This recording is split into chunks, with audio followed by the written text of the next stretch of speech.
Hello friends, বাঙালি রান্নাঘরে আপনাদের সবাইকে সাদর আমন্ত্রণ। আজ আমি আপনাদের সাথে আবারও ডিমের একটি রেসিপি শেয়ার করছি। আজ আমি বানাচ্ছি ডিমের অমলেট পোস্ত। আমি এর আগেও আমার চ্যানেলে বিভিন্ন ধরনের পোস্ত রেসিপি আপনাদের সাথে শেয়ার করেছি, তবে আজকের রেসিপিটাও কিন্তু অসাধারণ খেতে হয়। এটা আপনারা গরম ভাতে বা রুটি পরোটার সাথেও কিন্তু এটা বেশ ভালো লাগে। তাহলে চলুন আজকের রেসিপিটা আমরা বানিয়ে ফেলি। ডিমের অমলেট পোস্ত বানানোর জন্য আমাদের কি কি ইনগ্রেডিয়েন্টস লাগছে আমরা একটু দেখে নিই। এখানে আমি 3টে ডিম নিয়েছি, তার সাথে লাগছে আমাদের 3 টেবিলস্পুন পোস্ত বাটা। আপনারা যদি ডিমের সংখ্যাটা বেশি নেন তাহলে পোস্তর পরিমাণটা কিন্তু আরেকটু বেশি দেবেন।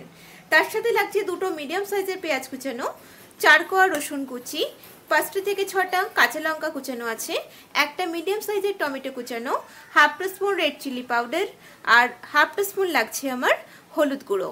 এর সাথে লাগছে আমাদের স্বাদ মতো লবণ ও সামান্য পরিমাণ একটু মিষ্টি। আর রান্নাটা করার জন্য আমরা ইউজ করছি এটাতে সর্ষের তেল। গ্যাস অন করে দিয়েছি। এখন আমি কড়াইতে সামান্য পরিমাণ 1 টিস্পুন মতো একটু তেল দিলাম। তেলটা একটু গরম করে নিচ্ছি। তেলটা বেশ গরম হয়ে গেছে। এখন এর মধ্যে একটা ডিম আমি ফাটিয়ে দিয়ে দিলাম। ডিমগুলোকে ভেজে নেব।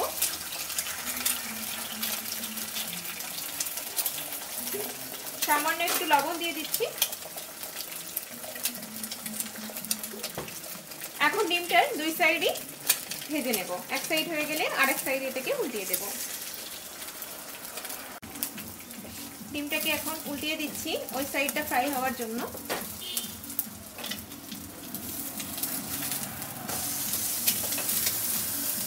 এই সাইডটাকেও আরেকটু ফ্রাই করে নিচ্ছি।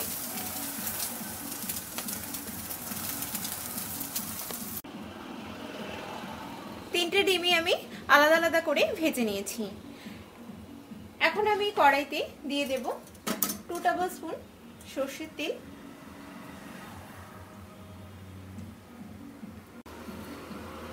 তেলের মধ্যে আমি দিয়ে দিচ্ছি প্রথমেই দিচ্ছি রসুন কুচি আর কুচানো পেঁয়াজটা। এটাকে আমি 2 মিনিট মতো 2 থেকে 3 মিনিট ফ্রাই করছি। একটু সামান্য লবণ দিয়ে দিচ্ছি, তাহলে তাড়াতাড়ি কিন্তু পেঁয়াজটা নরম হয়ে যাবে। 2-3 মিনিট হয়ে গেছে, পেঁয়াজটা হালকা ফ্রাই হয়ে গেছে। দিয়ে দিচ্ছি এর মধ্যে টমেটো কুচি আর কাঁচা লঙ্কা কুচি। ঝালটা আপনারা আপনাদের নিজেদের স্বাদ মতো অ্যাড করবেন। এখন এটাকে আবারও 2 মিনিট ফ্রাই করছি। এগুলো ভাজা হয়ে গেছে, টমেটোটাও বেশ সুন্দর কিন্তু সেদ্ধ হয়ে গেছে। এখন আমি এর মধ্যে দিয়ে দেব একটু red chilli powder. Red chilli পাউডারটা অপশনাল, আপনারা না চাইলে এটা নাও দিতে পারেন। দিচ্ছি এর মধ্যে একটু হলুদ গুঁড়ো, লবণ দিচ্ছি স্বাদ মতো লবণ,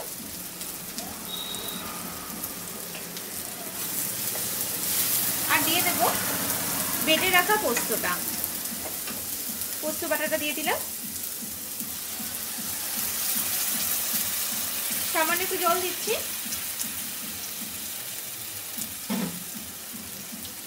একটু সামান্য জল দিলাম মশলাটাকে কষানোর জন্য। এখন এটাকে 3 মিনিট মতো আমি এটাকে নাড়তে থাকবো। একটু সামান্য মিষ্টি দিয়ে দিচ্ছি, 1/4 টিস্পুন মতো একটু মিষ্টি দিলাম। 3 মিনিট মতো এটাকে আমি এখন নাড়তে থাকবো। মশলাটা বেশ কষানো হয়ে গেছে। এখন এর মধ্যে আমি জল দিয়ে দিচ্ছি।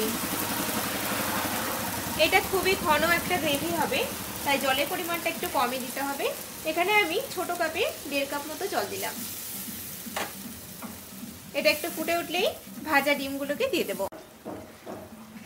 জলটা ফুটে উঠেছে, এখন আমি এর মধ্যে ভাজা ডিমগুলোকে দিয়ে দিচ্ছি।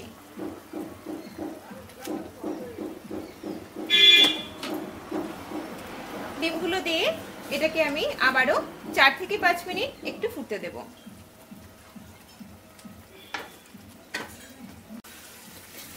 4-5 মিনিট হয়ে গেছে, এটা প্রায় হয়ে এসেছে। আমি একটু লবণটা চেক করে নিচ্ছি। লবণ একদম ঠিকঠাক আছে। এখন আমি গ্যাসটা বন্ধ করে দেব। এটা সার্ভ করার জন্য কিন্তু একদম তৈরি হয়ে গেল।